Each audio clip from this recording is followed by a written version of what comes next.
Now, today's a big day for you. Well, maybe we'll see. Today is the day, theoretically, that all these, whatever it is, 30,000 JFK-related documents are supposed to be released.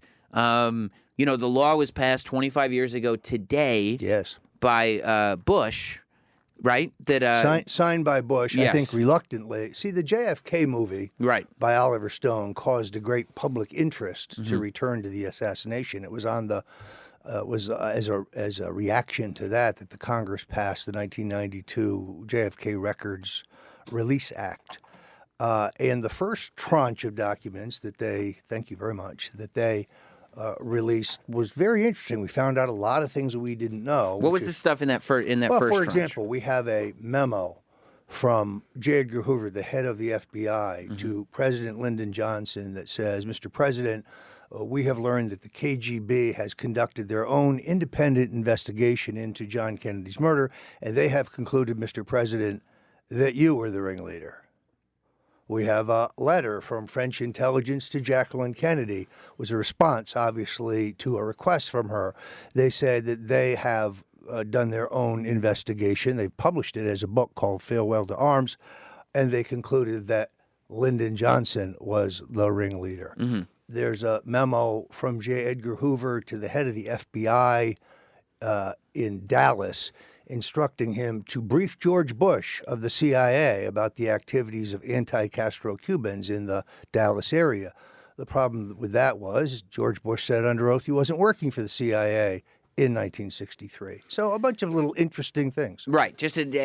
All it really does is raise more questions, right? Because it's not proof. Because you could sit there and say, like, well, the KGB had a reason to say that Lyndon B. Johnson was the ringleader because they would want America to lose faith in their elected leaders, right? In a sense, I mean, we didn't know this at the time, but Nikita Khrushchev took John and Bobby Kennedy to the cleaners in the Cuban Missile Crisis. The story you've been told that they faced down the Russians and Castro back to. I saw the movie. Total BS. What? We removed our missiles from Turkey and Italy in a secret deal that was classified for 40 years. So the military knew it at the time, but the American people didn't know it. Khrushchev had just taken Kennedy to the cleaners on the missile crisis, and he considered him a young, callow guy that he could bully. There was no reason for the Russians at that point to get rid of John Kennedy. Now, what do you?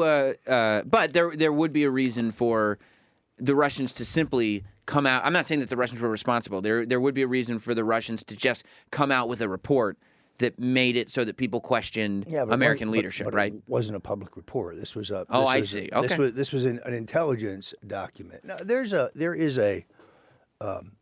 effort to pin this on the Russians and the Cubans.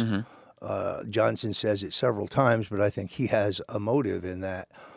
We also know that Fidel Castro had reached out to Kennedy through a back channel French journalist and said, maybe we should sit down. Maybe we should see if we could normalize relations. That was in the works at the time Kennedy was killed. Again, unlikely that Castro, therefore, is involved in the killing. Castro was reportedly surprised, but the diplomat who passed the message, there were two. There was a French journalist and an American diplomat. Both said Castro was amenable to a sit-down with JFK. And the Americans at the time that weren't JFK did not want peace with Cuba. The military-industrial complex, the deep state, the American war machine, they wanted an invasion of Cuba. I see. And they may have wanted World War III with the Russians. They were very belligerent. Good God, we've got to get rid of Jack Kennedy. He's for peace. As we talk here, at about 9:35 Eastern Time, on the day that these documents are supposed to be released, what are the odds that we're going to see them? Are they pretty good? Oh, I think we're going to see documents. The odds, however, are overwhelming that the National Archive will do what they did in July when they put out a small batch of documents, I think as a test. So much of it was redacted and censored and held back that it's meaningless. So you don't think any questions will be answered? Well, I'll put it this way. I think the Central Intelligence Agency bureaucrats have got to figure out a medium course here because the president wants disclosure. If they hand him 3,100 pages, which are incomprehensible, he's smart enough to say, this is, you're countermanding my orders. This is, in essence, nullifying what I decided. Right. Show me what's covered here. I want to see if it's really in the interest of national security. Everybody involved has been dead for 50 years. So that's Trump's part in this. Because some people are saying that Trump is getting too much credit for this because, it's the law. It was going to be exposed regardless of who the president is. Here's how the law reads. Yes. The release was scheduled for October 26th. Unless the president decides to delay it. He alone has the authority to knock it back for another 25 years, which he could have done.